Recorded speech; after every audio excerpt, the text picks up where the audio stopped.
The volume of the cylinder is 80 pi cubic centimeters. Find the height of the cylinder. Pause this video and have a go at that. All right, so let's just remind ourselves how we would calculate the volume of a cylinder. The volume is going to be the height times the area of the base. And then what's the area of the base? Well, that's going to be pi times the radius of the base squared. Now, what do we know? We know that the volume is 80 pi cubic centimeters. So we could write 80 pi is equal to the height, that's what we need to solve for, times pi. And then the radius right over here, they're telling us that it is 4.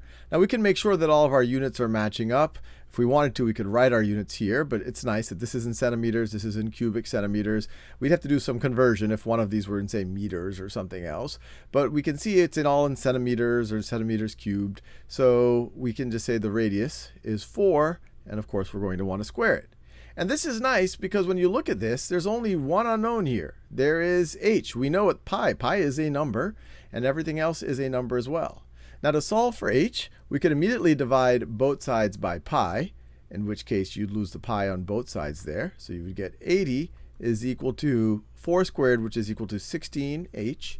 And then we could divide both sides by 16. Divide both sides by 16. 80 divided by 16 is 5. So we get 5 is equal to h, and it's going to be 5 centimeters. So 5, so let me just write this. This is right over here, is 5 centimeters. And we are done.